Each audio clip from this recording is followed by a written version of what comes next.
Hi everyone, and welcome to the new episode of CSEE RambleCast. So it's the spring term, 2021. Happy New Year, and Happy New Year, John Woods. Hello, Daniel. Yeah, it's 2021. I keep getting the date wrong every time I sign a check or something. Not many people sign checks anymore, but I always put 2020 on or whatever the previous year until about June, July. So I'm still living in 2020 at the moment. No, that's the problem. So I'm always one year behind if I try and thank God for everything being automated to a certain extent.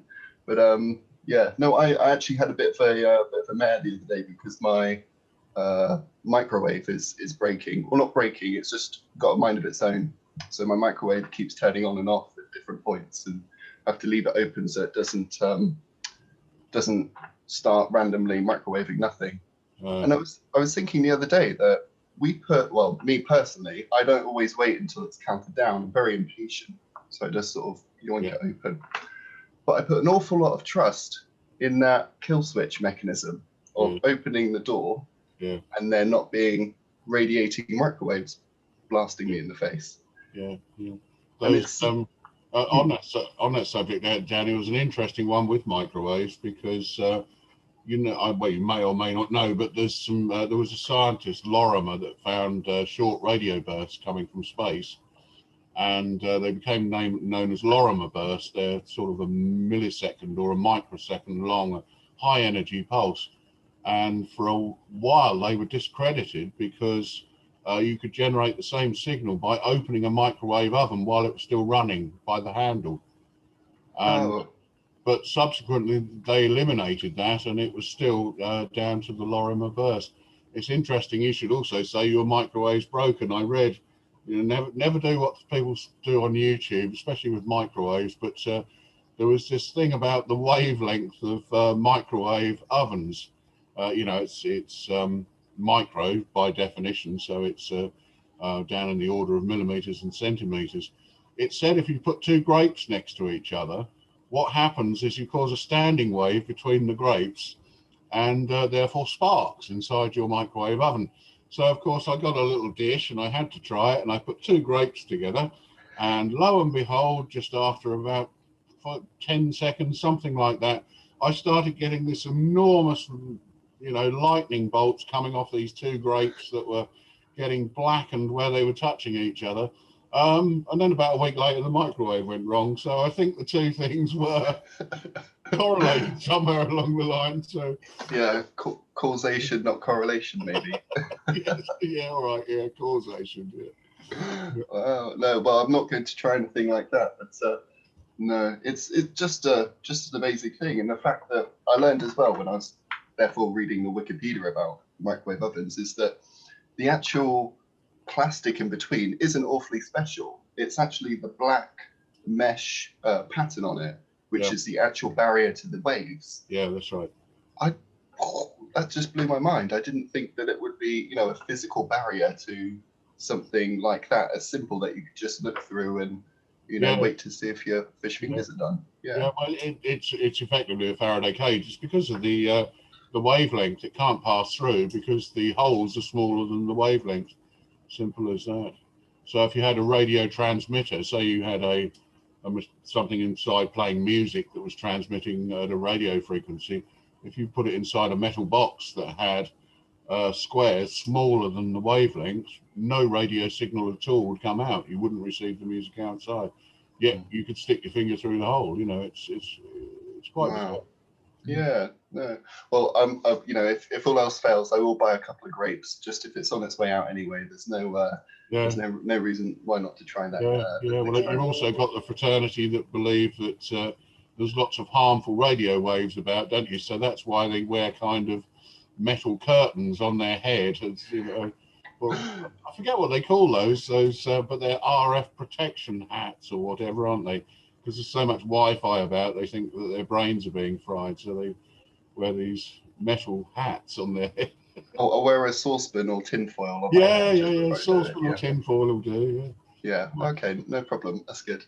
Well, that'll be my project for the new year, but I'm sure all of our students, and if we're honest, a lot of our staff actually have some big projects this term as well. or this year, new year. So we've got the spring term starting, which has started and people have been preparing for. We've had some students doing their January exams and revision for those, which has been really good and people have been really engaged with. But I just wanted to talk about a couple of points which might be useful. I mean, they're useful for me because I've been sort of sitting and working and watching TV and sleeping sometimes in the same room, that I work in, for a couple of weeks over Christmas. Not an awfully productive period for me. It was great, but not productive. So now I've had to get into a productive routine, but in the same space. So I just wanted to share a couple of personal ideas about how people could get involved. So a lot of it is my working environment. So I have a desk, well, it's a dining table, but I have a place that I can sit and work. So I try and keep that clear. Occasionally, I take everything off it and put just the things I need back on it, because you accumulate post and headphones and doodads and everything that you're trying to keep nearby. But then I thought about, instead of actual desk space, my actual desktop. So I've got a quick link folder, which is conveniently called stuff.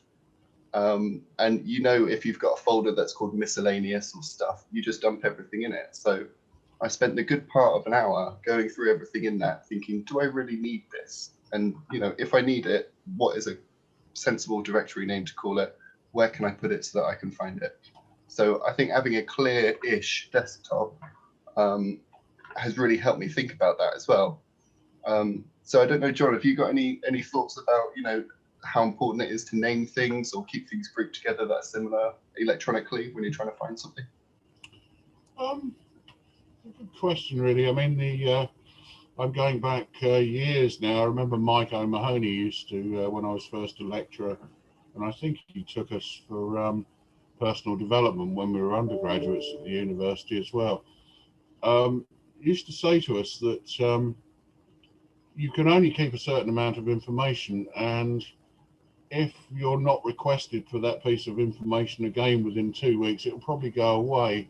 And I'd sort of taken that on. I mean, in my environment, there's so much incoming that what you tend to do is just either solve it instantly or bat it away. In other words, it sort of fits in someone else's category a little bit better than it does yours. Yeah, I do tend to, my desktop is an absolute mess, so I won't share screen. I'm embarrassed, but I've got lots and lots of links all over my desktop. But my file structure tends to be fairly clean. So I've got one that I call dump. Well, don't call it recycle bin, because otherwise you get confused. But I've got one that I call dump, which is just where I put things. In comes an email, and I think, well, that could be significant, or that one could go away. So I'll just take that one and I'll just put that in there so that I can find it relatively easily. I hate hunting for things inside my inbox. I find that really tedious and time consuming and frustrating as well. So I'd much rather take a copy of that and just put that into a Word document or something and call it something meaningful. So I think you're right in that respect, that it's the naming, the nomenclature. I always have a job saying that word. The way in which you label something to somebody else would be meaningless. Blue Apple 5 or something, absolutely meaningless to someone else, but to the individual, of course, that points straight to it. And that's half the battle, is finding the information as quickly as you can. But yeah, structure-wise, usually I'll create a new directory for, say, for example, I've got 721 starting shortly. So I've got a 721 parent directory that's inside my 2020 working or teaching directory. So I'll have a 2021 teaching directory, a 2021 director of education directory, 2021 extenuating circumstances directory. So it tends to be quite a broad directory structure across the top there, and then after that I'll just create folders underneath as and when I need them. So for example, 721 will be assignment 1, assignment 2, new uploads to Moodle, all this kind of stuff. So it tends to evolve in a fluid way. There's no single plan associated with it, but at the end it sort of makes sense to me, and I can just about manage my life with it. But yeah, just talking openly about it, I think it's a very big thing actually. And if people are just dumping onto their desktop and, oh, it will be all right, I'll find it when I want it kind of approach, unfortunately, that's very, very dangerous, and that can catch you out to the extent where you've prepared a document that may have taken you hours, and then suddenly you can't find the bloomin' thing, and then you have to generate it from scratch. And that's happened to me on several occasions, which is why I am semi-organized in the way I do it. I'm not an anorak about it, but I am semi-organized, and every now and then I'll look at it and think, that's not good, that's not structured enough, and then I'll spend 10 minutes, quarter of an hour tidying it up and pulling those files about in the right place. So No, not as disciplined as I should be, but not too bad, I think, is the answer. yeah, no, that's good. I always think of it as if I'm starting a new project, or if I've looked at something and think, oh, that doesn't make sense anymore, you know, since I've moved on or it's been overtaken. I always think of it as moving into a new rucksack or moving into a new sort of wallet or purse or something. You take what you need, you take the money, you take the ID, you take your debit card and all the horrible old receipts and everything. You leave it there, and you just move into the nice new thing that you've got. So yeah. No, it's interesting. So another point I just wanted to mention is around routine. So there's a couple different types I thought worth mentioning. So the first one is quite a big one for a lot of us, well, for everyone really, is their social routine. And I think given the year that we've had and the year we're going into, that's one that for me, I mean, lots of social encounters that I would normally have, you know, against or voluntarily or against my will, are no longer present. So, you know, micro interactions, waiting in line, seeing people on campus. Yeah. So having to make a plan for that is, or have to actively do that is a different thing for me. You know, it's a new experience for me. So yeah, even if it's something like having a regular video call or a group call, or having an online, you know, gaming session or anything like that, or even walking around the park. Like I've got a special walking buddy, and we go on long walks together. So it's something that's really enjoyable and nice to do, but also is within what you're allowed to do, and it's actually quite good for you, don't you think, John? Yeah, well, as far as Zoom is concerned, I mean, there's obviously things that are missing from Zoom, and I was having this conversation, strangely enough, with someone over Zoom yesterday as to actually what's missing, and it's the small micro face reactions. It was interesting actually that I said to someone, well, if you're involved in conflict, which my role sometimes does involve, if you're involved in conflict, is it easier over Zoom to deal with it or harder? And it's by far easier to deal with over Zoom, but often it means that the conflict becomes more escalated rather than less escalated because it is so much sanitized and removed. The Zoom, no doubt about it. I mean, the interaction with someone, I'm talking to you now, and it's no different really to you being in my office. You know, it's we're exchanging views, we can see each other. That's a very positive thing. I think what is missing is the randomness of it, and that's interesting that you go for walks and so on, and presumably bump into other people inside the rules, of course. But there's no randomness associated to it. So to have a Zoom meeting, you have to send out a Zoom invite. And even if you do send out a Zoom invite to 3 or 4 colleagues for a chat, it's still premeditated. So it's, when we're in the normal workplace, my door's open, people walk past, and all of a sudden someone will come in and talk to me that I haven't spoken to in 6 months. But that doesn't happen under Zoom, because that person would need to consciously think, oh, I haven't spoken to that person for 6 months, so I'll send them a Zoom invite. So that kind of random bit, I miss that, actually. I miss that. You've got to coolly and calmly think about who it is you want to talk to before that conversation actually takes place. So, yeah, I mean, thank goodness for Zoom. I mean, if we were doing this all on the telephone, that would be incredibly impersonal, wouldn't it? You know, which, let's face it, if we rewind the clock 5 years, that's exactly what we would have been doing, because I don't think we would have had the software or even the bandwidth to be able to do high quality video exchanges. So I'm very glad it's there. Meeting people. I meet with the techies. Well, I've got the Sunday Programming Club where a couple of my colleagues are now joining in there. One of them I've been friends with for years, works at Fujitsu, so I get to meet him every Sunday as part of it. And every day we started off, well, I meet with the head of school 8 o'clock in the morning for the early bird meeting. And that's not necessarily to talk shop. It's just to maintain your own sanity, really, you know, what's going on, anything on the horizon that could cause problems. So it's not about specifics, it's about general things. 11 o'clock, I have a coffee morning with the tech team. So it's a bit of work and a bit of play. So we sort of go in there and crack jokes and things like that. But it does have a serious tone to it because we can put out fires before they happen. So if we know something's going to break, we can prepare an email and so on.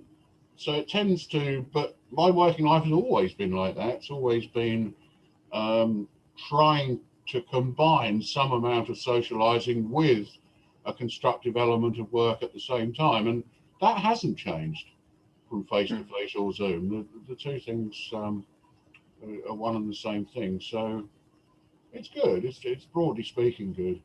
Yeah. But the other thing which haunts me a little bit with Zoom meetings is okay. I mean, I'm in my workshop. I like my workshop. I enjoy being here. But I am very conscious of the fact that I'm the only one here. So there is something in the human psyche that says, you know, this ain't natural. It's, you know, I am alone in a garage talking to a screen, and I'm conscious of that. Mm. So there's things. I mean, the psychologist must be having a field day at the moment with this interaction with Zoom and similar tools, you know, Skype and so on. But I was a very early adopter of Skype. As soon as that hit the scene, I mean, that was, you know, I was calling people up all over the world and look at this is amazing. There's a moving picture and yeah, great excitement. Yeah, no, it's interesting. I like what you say about the immersive aspect to it because I do feel like when I'm talking to someone and it is on Zoom or anything else, then I'm plugged in for that amount of time. But you know, it's a sort of a countdown of a number of years, if that, to the immersive collaboration experience. When can I get a John Woods projected, you know, as a sort of figure that I can interact with and speak to in my own home? You know, augmented reality. That'd be incredible. You know.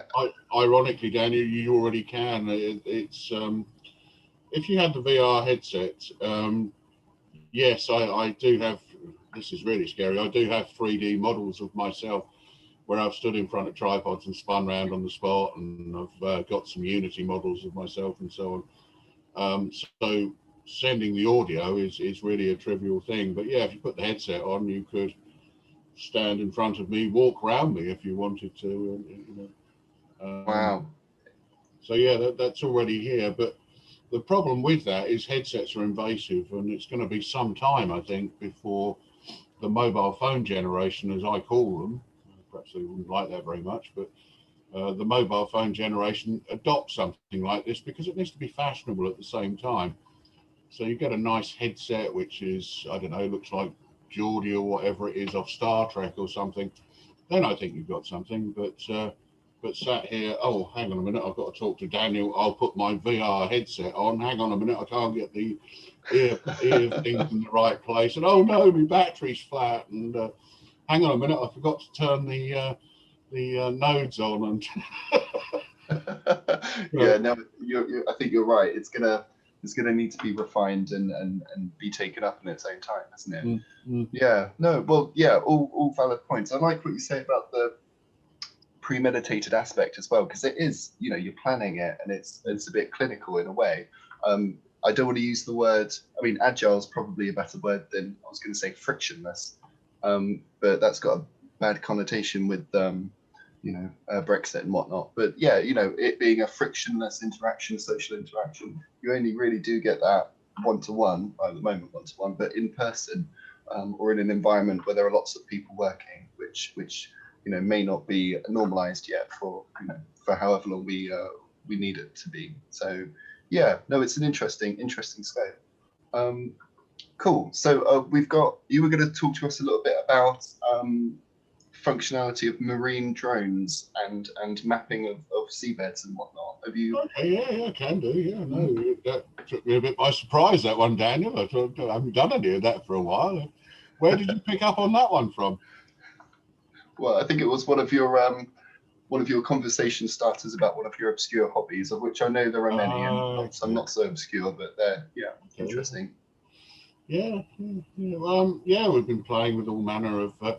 It's the thing about a drone. I mean, the drone in the general case, most people think drones are things with 4 rotor blades that get in the way of aeroplanes when they're landing. But actually, a drone can be anything that's controllable, or people generally assume that they're to some extent autonomous. But to me, a radio controlled plane is also a drone. But it doesn't necessarily mean that they have to fly above the ground. I've been building drones before you could even buy quad rotor drones. We've been building them from scratch using some development boards and so on. And we were auto-stabilizing these things as far back as 25 years ago. So you'd have a radio controlled plane that was much more stable than it should have been, with the goal of just meaning that everyone could fly an RC aeroplane.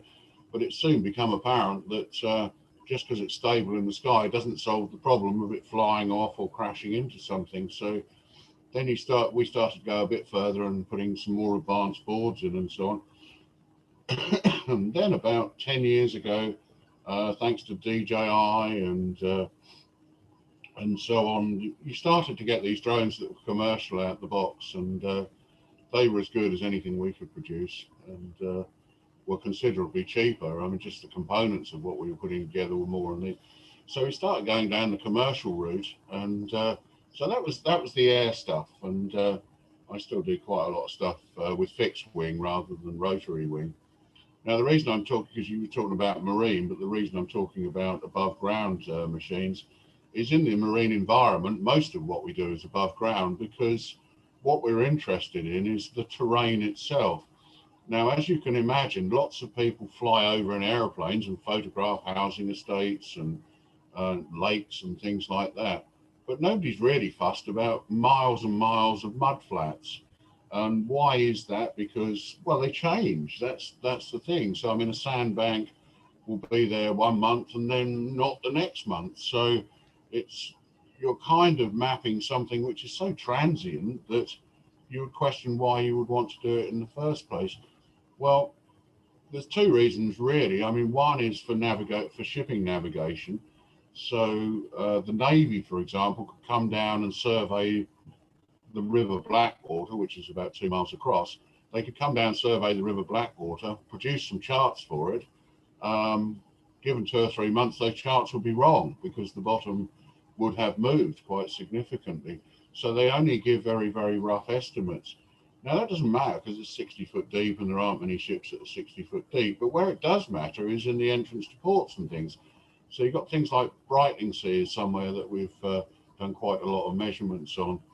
And that matters quite significantly because it's where you put the marker buoys and it stops people going ashore on the edges and so on. So it's actually quite important to know what's going on underneath the water. So how do you do it? Well, of course, if there's water there, you use sonar. And if there's no water there, in other words, the tide goes low enough, which is the trick that we like to play most of the time. In other words, the water just goes away because we have massive differences between high and low water on the East Coast. So we just wait for a very tiny tide when the water's gone out, and then we put a drone over the top, lots and lots of photographs, stitch it together, and then we produce a terrain map. And then, of course, that terrain map we can paste over Google Earth. So then Google Earth actually has a marine chart attached to it that it currently doesn't because of licensing restrictions with the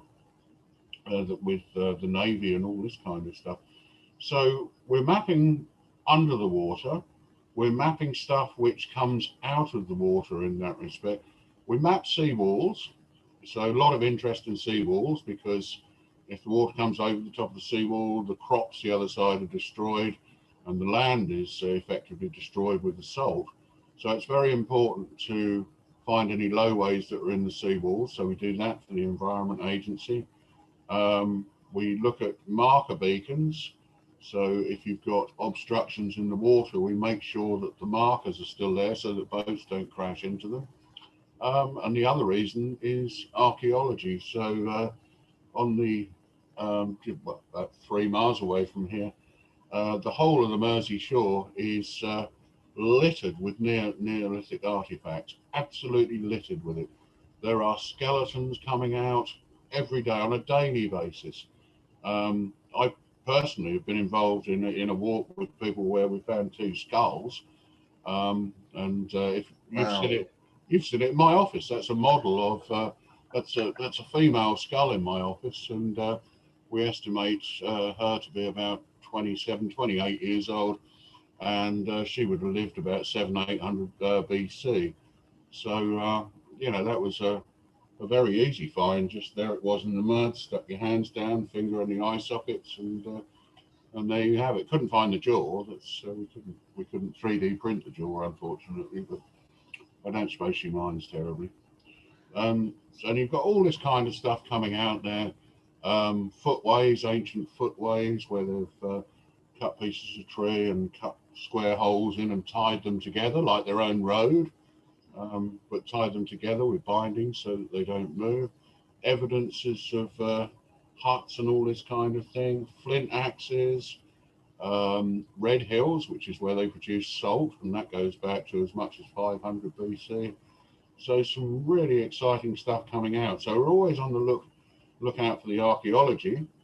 And finally, to do with the biology. So we're absolutely fascinated what happens underneath the water.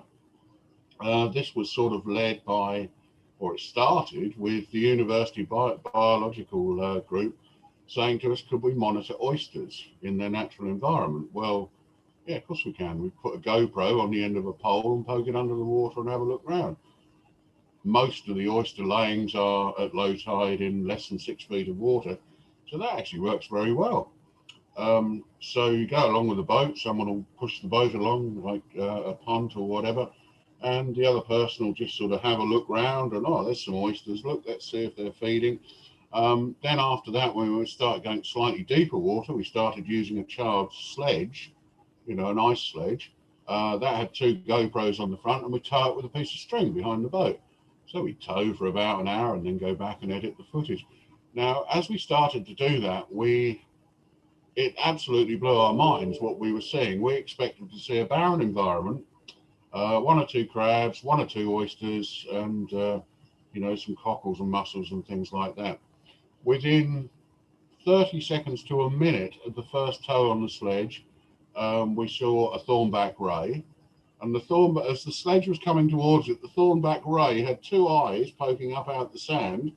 It blinked, or kind of blinked at us, and then the edge of the sledge ran over the top of its arm, and it was only then that it came out and swam away. Within another minute, we saw another one, then another one, and you find that there's thousands of these little fish underneath there. There is crabs by the tens of thousands, and it's completely opposite to what you might think it is. It's something like out of a nature program from the Mediterranean or something like that. The place is absolutely alive. And so after that, we got a bit excited about that. So we bought an ROV, which is an underwater drone, remotely operated vehicle. So it's a submarine, basically. So what I've got is I've got a tablet on the top, and there's a camera. It's tethered, there's a wire, but the wire's about 30 meters, something like that. And I drive the submarine underneath the water. So no longer are we just going blind and just looking at the video footage afterwards. We can actually steer towards things. So we started having a look at the fish traps over at Bradwell. We found those straight away, and got some lovely underwater footage of the fish traps that, well, they just haven't been seen by man. It's as simple as that. They've been under the water for so long. And lo and behold, we've got video footage of them in their full glory. And, wow. So it's almost as though, because I initially thought drone technology and the data modeling and imaging, and it's to do with surveying something in a logical way. So there is lots of technology and sort of the scientific method to putting it together. But it touches on so many subjects, like you said, biology, history, archaeology, biodiversity, shipping, so commercial elements to it, and financial, interests in a port remaining open. So therefore, it's important, has other implications. So there must be a huge range of subjects, but also, interdisciplinary subjects and knowledge exchange, but also industries. Like that affects a lot of different industries, doesn't it? So, fishing industry is an obvious one. But trade and everything like that is hugely important, it sounds like. Yeah, obviously you want to keep as much as we can away from the fishermen, so we don't necessarily tell them where a particular piece of footage we got. For example, again, this is top secret and classified, but when we were doing some work looking for thornback rays, we suddenly found a bank that was full of round holes that were about this kind of size, and they're what's called deep sea hammer crabs. Now, they didn't ought to be here, because they only survive in very high levels of pressure. But what's happened is the fishermen have had them on trawlers, and they've just hidden up on deck or whatever, and they've been cleaning the trawler down, so they've just been pushed out because they're too small to eat, so they've just been pushed out the back with a broom. Well, rather than crawl back to the deep waters, they've adapted to live in the shallow warm waters, and this is quite a finding. But the trouble is, of course, those little baby ones won't be little baby ones anymore. They'll be whopping great big ones that the fishermen would like to catch and boil up. So we're not going to squeak on where they are. And the same with lobsters. So lobsters like to live in little excavations on the side of banks under the water. And we've found several sites where we've come up to the hole, and you can see the tentacles poking out the hole and the claws like this, looking out. They know they're being looked at.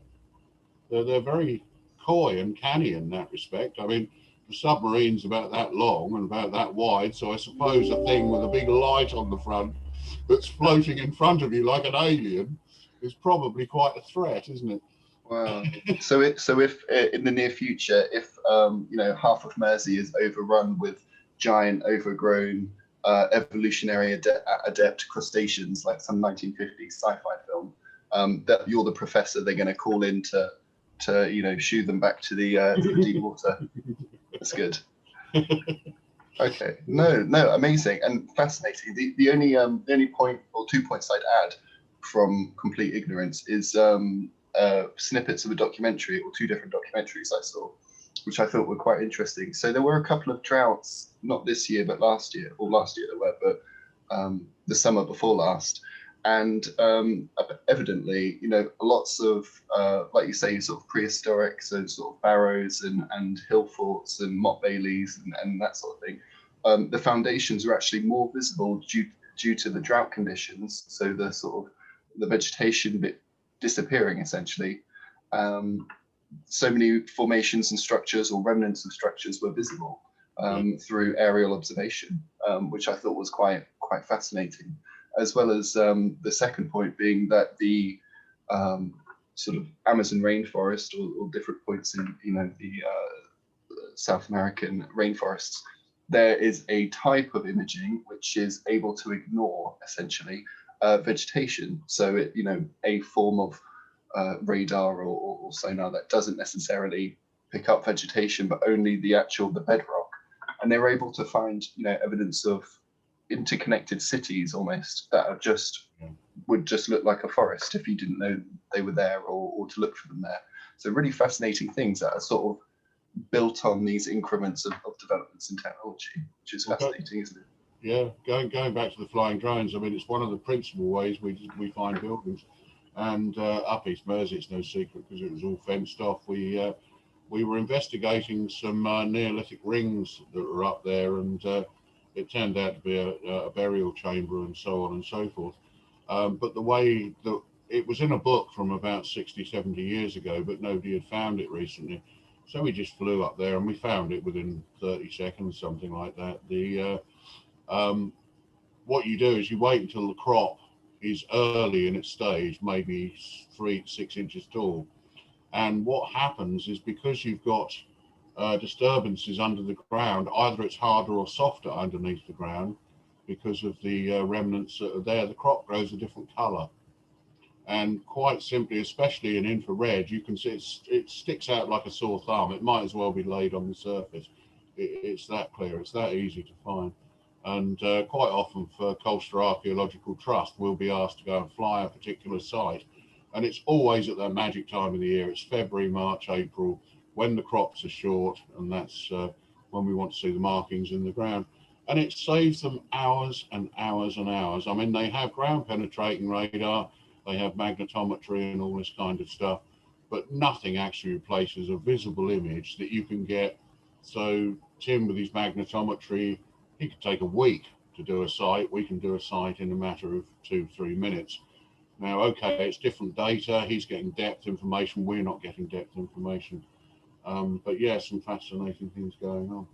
Yeah. It's also interesting to hear what you said about the being able to see things that weren't otherwise necessarily there. I went to a fascinating talk a number of years ago when they first started using magnetometry, and there were all these sites all over the country where they knew there must be roundhouses, in other words, holes with posts hammered into the holes, and they couldn't find any of them. Well, of course you won't find them, they rotted away 1,000 years ago. So how do you detect them? Well, if you dig a hole, you'll probably find some darker soil, but then you might find that randomly anyway. So then what they started doing is looking at the alignment of the magnetic field. Now what happens is, in the wood, the magnetic field was aligned to when it was cut down. And of course the Earth's magnetic field has moved. So of course when they looked at one versus the other one, suddenly thousands of holes started appearing every time they did any measurements. So all of these sites where they'd assumed there weren't in towns and villages are absolutely covered in towns and villages. It's just that they weren't looking for them in the right way. So, wow. So there's some clever stuff going on, really.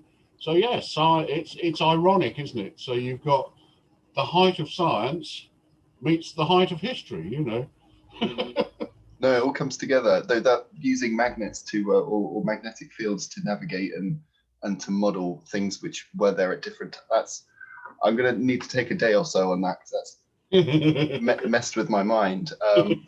Another thing, you know, slightly unrelated. I know we like to ping pong around here, but one of the other things that has messed with my mind a couple of weeks ago when I found out about it was the Monty Hall problem. Oh no, you told me about it. Oh no. You're familiar. So just for the benefit of the millions of people who watch our podcast, I will just run through it for you. So the text of it is: suppose you're on a game show and you're given the choice of 3 doors. Behind one door is a car. Behind the others, goats. You pick a door, say number 1, and the host, who knows what's behind the doors, opens another door, say door number 3. Which has a goat behind it. They then say to you, do you want to pick door number 2? So the question is, or the problem is it to your advantage to switch your choice? Now, me being an imperfect, sentimental, irrational human being, as I've been told I am several times by several people, I would say no. I'm going to stick with I've got a lucky feeling, all or nothing. I'm going to stick with my original choice. John, what would the statistical world say about that, do you reckon? Well, yeah, as a mathematician, Daniel, what's happened is the prior has changed. So I would most definitely say you would increase your chances of winning if you swapped. But I've sort of got a insider information, if you like. Well, there we go. So I would be irrational about it and say, no, I'll stick with it. But is there a sort of 1 in 3 chance or a 2 in 3 chance of me being more correct if I swapped? If you swap, there's a 2 in 3 chance you'll be right. Wow. But there we go. It's one of those ones, actually. It's also known as the kind of the 3-card Monty as well. So you can look it up on YouTube if any of our listeners have latched onto what we've said here and think it is irrational. Even when you look at the problem, it appears that what I've just said is nonsense. It's completely irrational, but there's no doubt about it. If you swap, having been shown that one of the three is not the one you're interested in, by swapping to the other one, you did have a 1 in 3 chance when you first selected, but by swapping to the other one, you now have a 2 in 3 chance. And why is that? Because it's not the same problem it was originally. You now have additional information. And that's where that comes from. I think it's partly, for me at least, is there still being 3 doors, even though one of them's been opened, so therefore forfeited from the calculations. I have a problem with thinking about that in that way. Well, it's a bit like that in life, though, isn't it? Never make a decision until the last minute, and I think that comes down to you're just waiting for the maximum amount of information to come in. It's very easy to just say it's behind door 3, but of course, if the game allows you to learn more as you go along, then of course you need to go with that a little bit and think about it a bit. Yeah, no, absolutely. So yeah, if anyone wants to message us and complain that we're incorrect or correct, then feel free to. The Monty Hall Problem. Right, finally, I do need to mention that it is the spring survey season. So all of the people listening to this will either be eligible for a survey or be involved in encouraging students to be uptaking their ability to complete a survey. So if you're a year 1 or 2 undergrad student, you'll be entitled to the UK Engagement Survey, or the UKES. If you're a final year student, you'll be entitled to complete the National Student Survey, which is the NSS.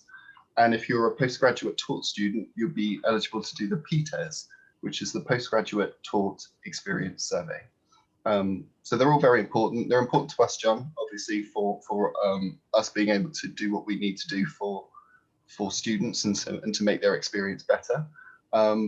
But yeah, it's important for students to feel like they're being listened to as well. So I think that's sort of the 2 reasons why we're promoting it, isn't it? Yeah, absolutely. I mean, if you don't tell us, we can't do anything about it.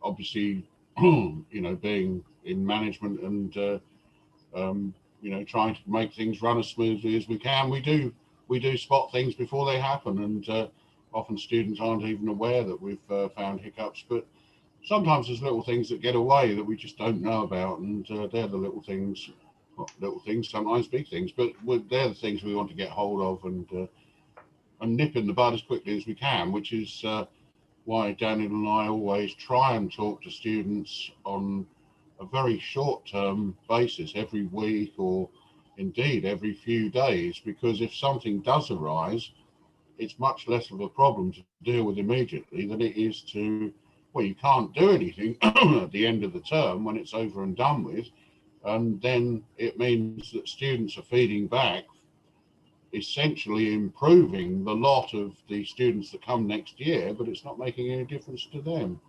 So so get that feedback in, and please do those surveys, because it's you gain from it, we gain from it. Yeah, brilliant. Anyway, that's I think that's all we've got time for. So thank you so much, John, for joining me, and for remembering to put this calendar appointment in. Hopefully we'll have another one soon. But yeah, have a really good start to the spring term, everyone, and have a really good time getting back in the swing of it, and getting up to date with all of your spring modules. So best of luck. Cool. Okay. Bye-bye. Bye, everyone. Bye. Bye-bye.